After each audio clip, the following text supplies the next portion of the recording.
Hi, and welcome to Mrs. PM Reads. Today we are continuing in our story, Shoeless Joe by W.P. Kinsella. Let me tell you, I know this part. This is part 4, section 2. And in the last video, Ray and Jerry and the young Archie Moonlight Graham broke into the Minnesota Twins baseball park at night. And that's where they still are at the moment. So let's see what happens next. Scarcely looking around, I trudge out to the mound like a manager removing his 4th relief pitcher in an inning. The dew has fallen. The toes of my shoes are flecked with water.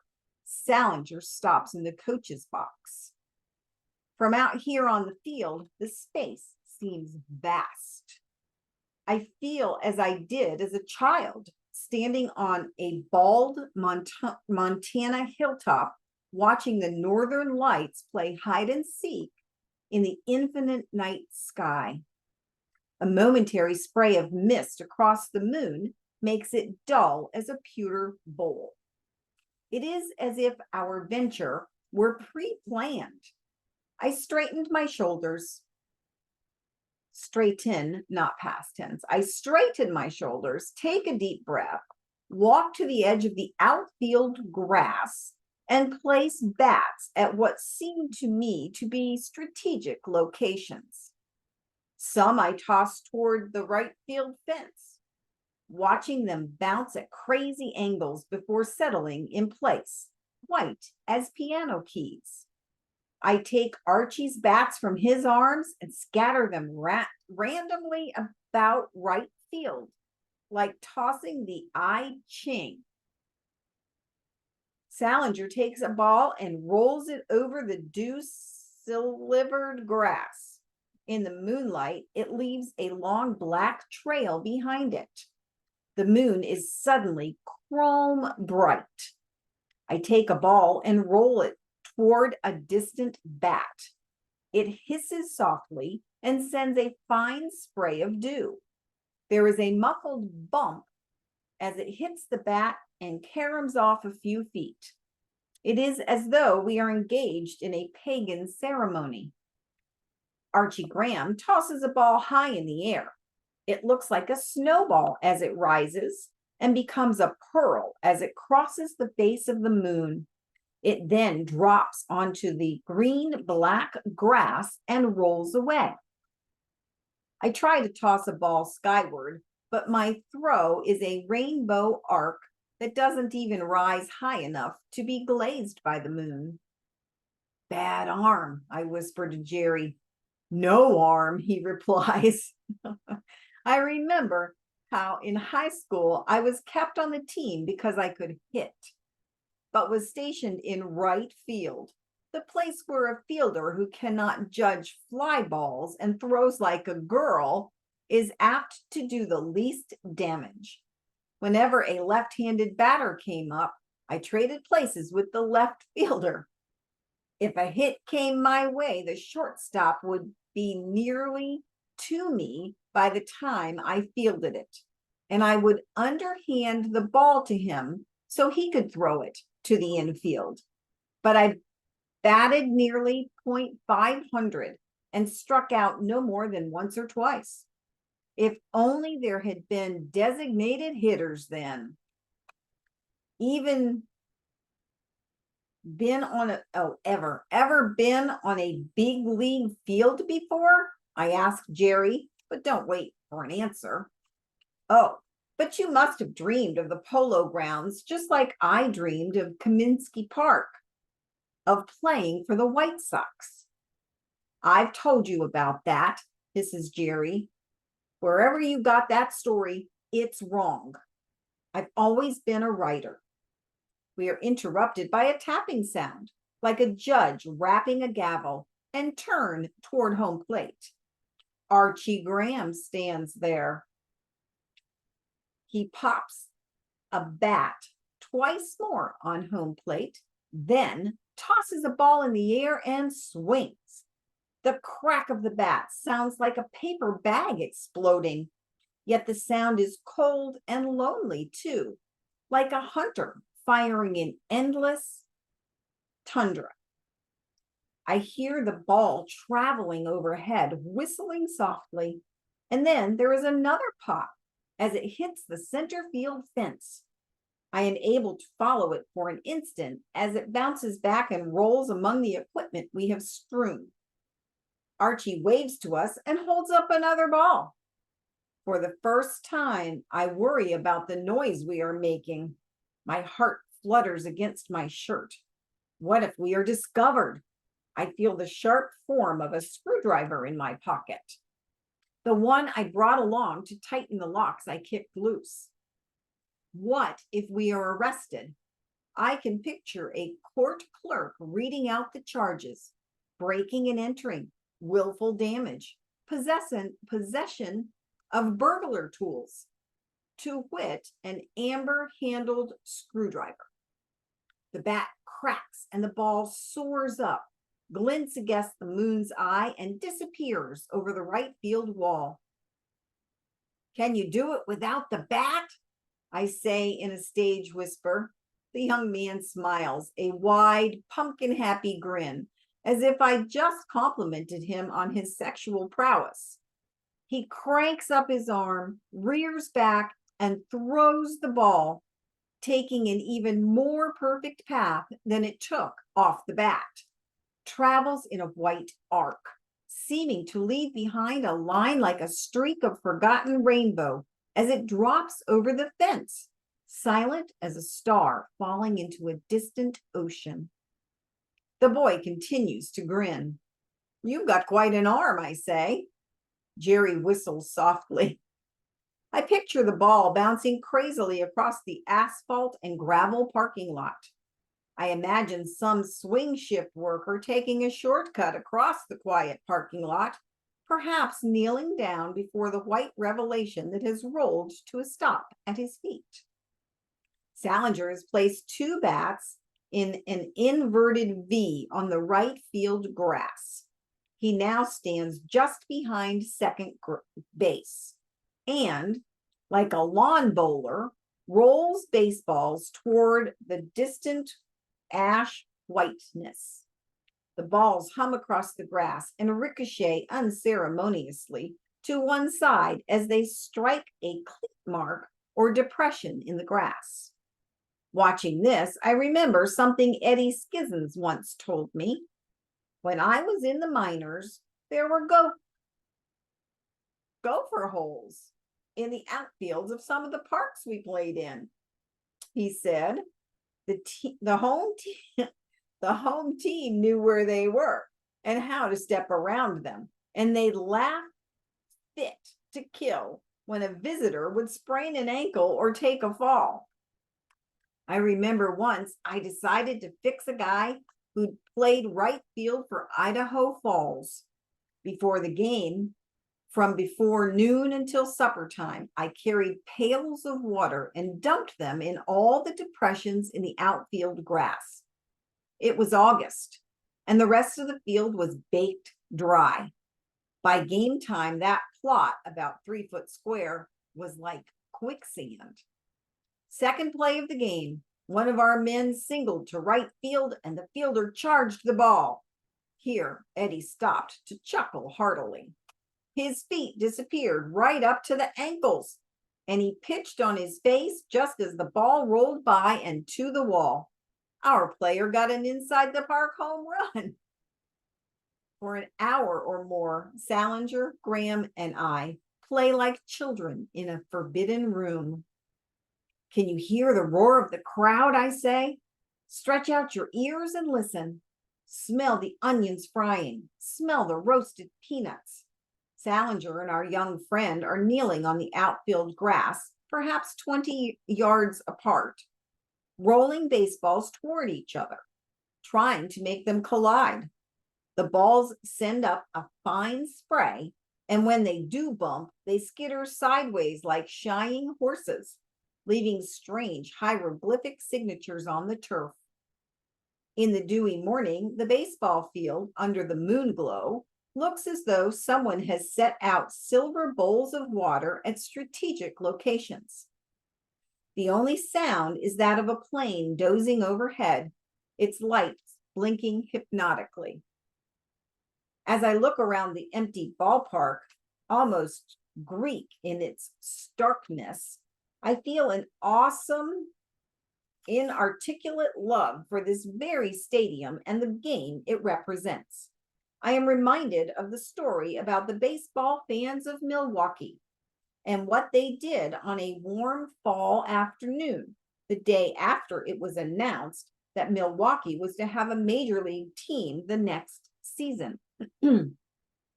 According to the story, 10,000 people went to the county stadium that afternoon and sat in the seats and smiled out at the empty playing field, sat in silence, in awe, in wonder, in anticipation, in joy, just knowing that soon the field would come alive with the chatter of infielders, bright as birds chirping.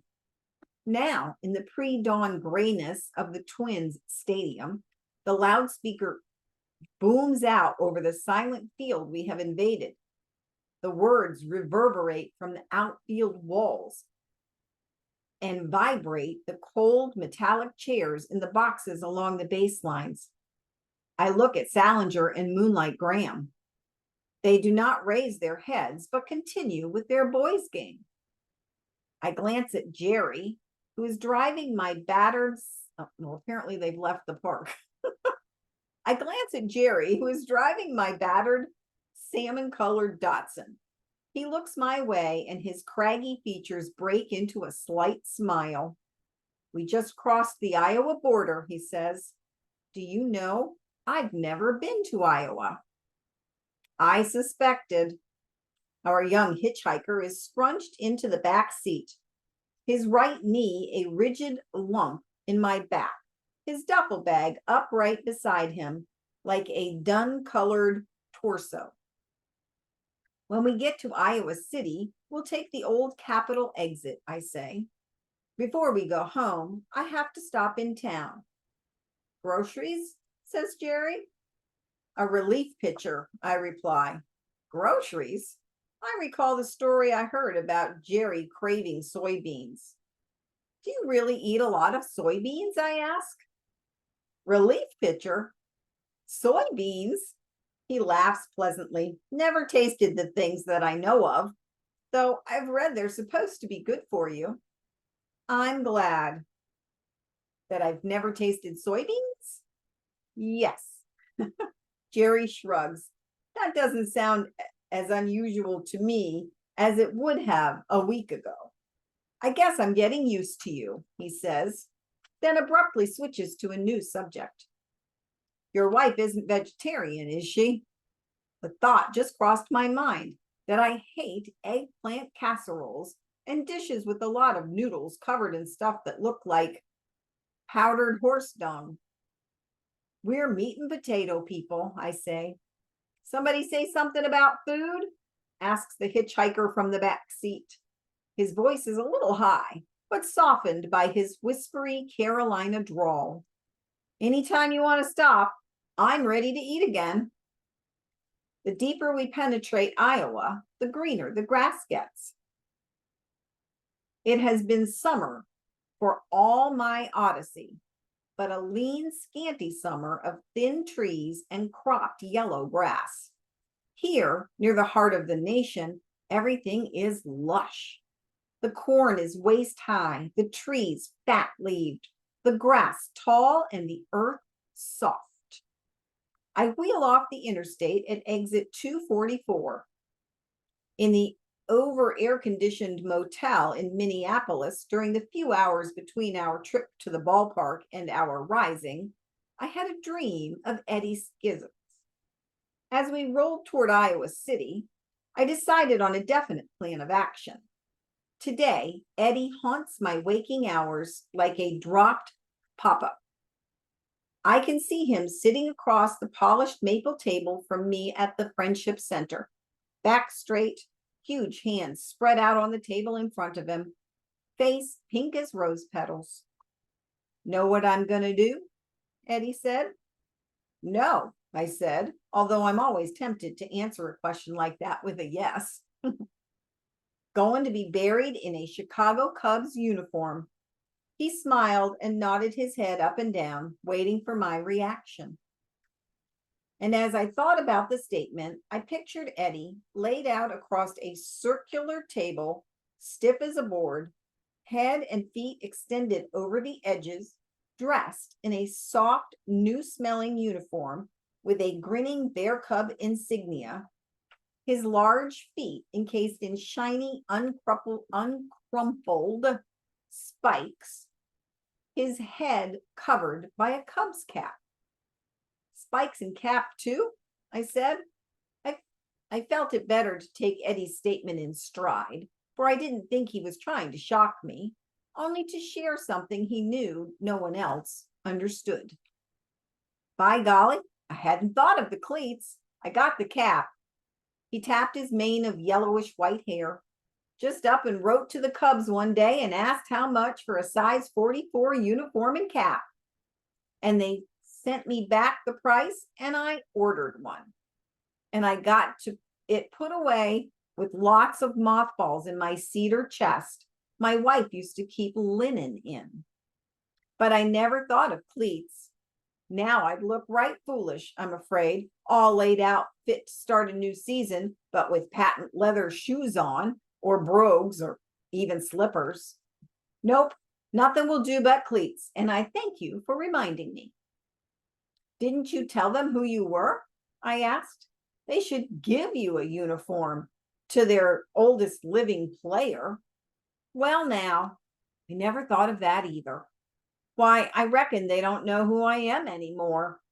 I played in 1908, 09, and 10. Why, it's nearly 70 years since the last time I stepped out on the grass at Wrigley Field. I was just a kid. Did I tell you I was called Kid Skizzins? Interesting. Maybe I'm pronouncing it wrong. Maybe it's like scissors. Scissins? Okay. I nodded to show that he has told me. It was Three Finger Brown give me the nickname. You know what his full name was? Mordecai Peter Centennial Brown. Now, it was no wonder he didn't mind being called Three Finger, or sometimes Minor, for that was what he was, and how he lost part of his pitching hand and got his nickname. He was the first man ever to pitch 4 straight shutouts. Did you know that? I nodded negatively, even though I did know.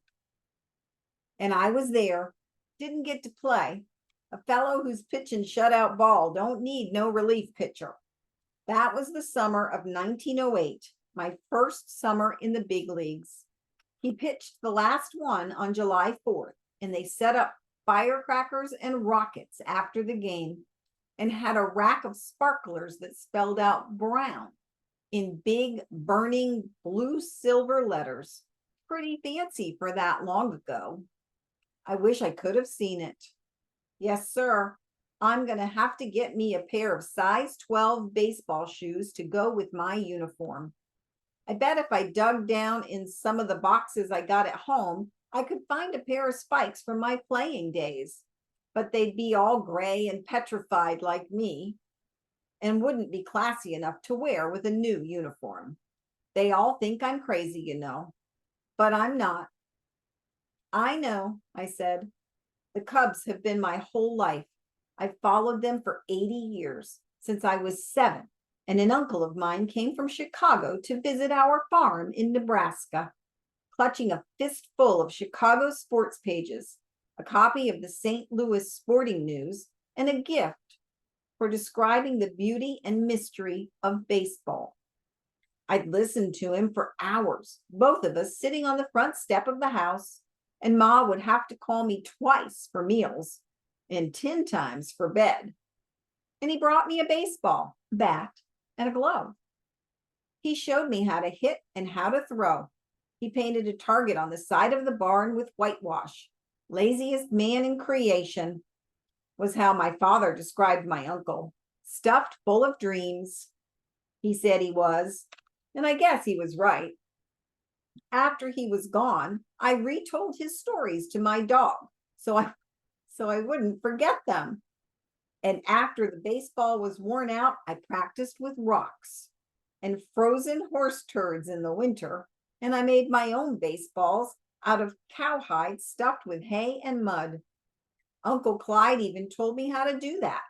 Said to always put a frog in the middle of the ball to give it a true bounce.